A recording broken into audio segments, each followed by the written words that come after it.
Hi and welcome to Queer Idea. I'm Anthony Lekkas, and on today's show I have my guests Matthew and Russ here to talk about their cabaret show, My Other Closet, the Cabaret. Welcome, guys. Thank you very much. Good to be here. So My Other Closet, the Cabaret, it's a show about domestic violence. Why a show about domestic violence? I'll take that. Sure. Yeah. Domestic violence. I experienced domestic violence in a relationship that I was in for about 5 years. And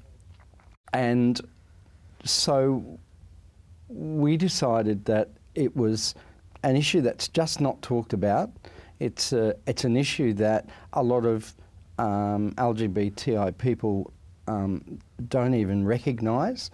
And we felt that it was important to expose this issue, and the way to do it from our perspective was via a play initially, we thought, and then because I'm a singer, we thought a cabaret format would probably be the best way for me to be able to do that. So the show is basically based on my own experience. Right.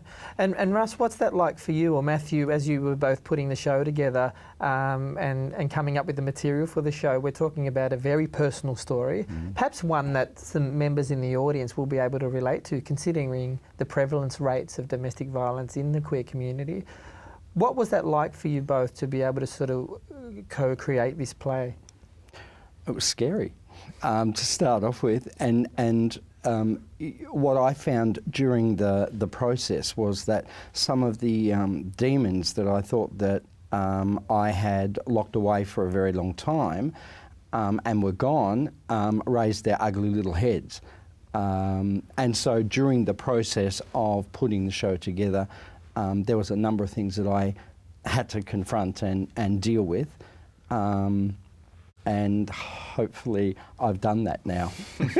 I think the other thing is that the show itself is kind of poetic in that it's taking a, what was a really negative experience for us and turning it into a positive. We're using that experience through the medium of cabaret.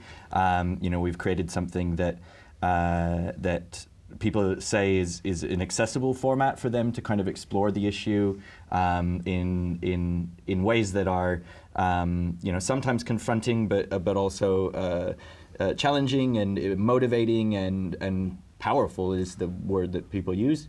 And so to be able to use all of that and take this negative and turn it into a positive so that we can affect change. And when we did it in Sydney, we found out either directly because people came up to us after the show or at parties or for a while there, that people had left relationships or had helped a friend leave a relationship, or and in that sense, that is the success for us.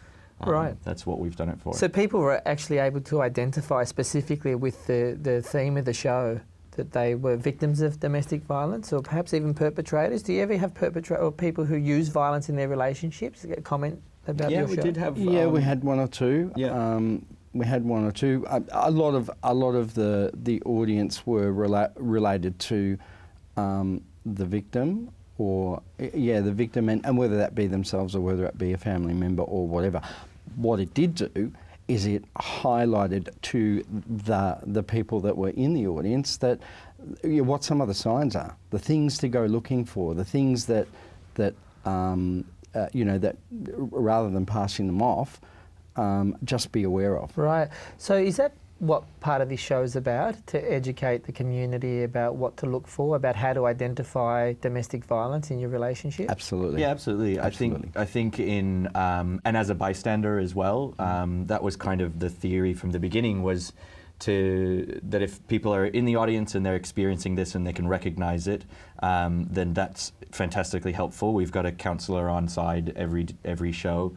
We have a Q&A panel at the end for people to be able to ask questions and talk about what's happening in the sector, what's happening. Sometimes some nights that was just people standing up and going, wow, I've never had the language to talk about this before, but that was my experience.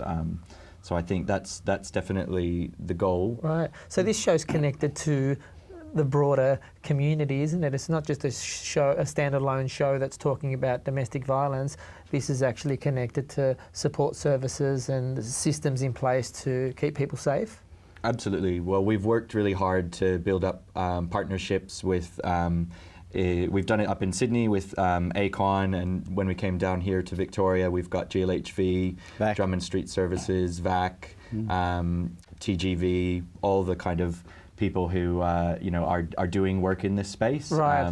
connected to the show, and with Switchboard on board to help us make sure that when we do go out there and raise this awareness, because it's really early in the conversation here in the state of Victoria, that there are actually pathways to help. That people aren't going, wow, that's me or that's my brother, and then they're bringing up mainstream services and encountering homophobia, Yes. and not being able to get through, to where Right. they need to be. And the effort it takes just to make that phone call, let alone having to confront heterosexism or homophobia when accessing a mainstream service. I understand how challenging that could be. I'm just curious to know, during the sort of performance, as you're performing the show, you're tapping into some very personal and painful experiences. Is that important for you, that the audience is honing in on that and understanding what that was like? It's the only way to present the show, and I like to think that during the show that I take you on a journey, and I relive a lot of those moments when I'm on the stage. So the emotions that come up during the performance are authentic? Absolutely, Yeah. because It's not I'm not acting. an actor. Yeah. I'm not an actor. I am a bloke who can sing a tune, who has put a story on the stage that, and all those emotions are real. And I think that's maybe a little. I think that's maybe where the show is a little different to Right. some other shows you see. And I think we very specifically wanted that and thought that was a really important thing at this point in the conversation about domestic violence and LGBTI relationships. There's so many prevalent myths, one, that it just doesn't exist, and then, from there, others. And so to have a real person telling their real story immediately, dispels that myth, and also I think gives genuine insight and starts to remove some of those myths, like that the person who's the victim is weak or Yes. is choosing it or anything Right. like that. To go on the journey with Russell and really experience it from the inside, I think was really what we hoped would be more than a health promotion pamphlet and an actual emotional connection. Right. Well, congratulations and well done for putting on such an important and significant discussion for our community. I want to thank you both for coming on today. Good luck with the Cabaret show. you. I'm really excited about seeing it myself. Thank you. So thanks for coming on. Wonderful. And check out the website. It's My Other Closet, the Cabaret.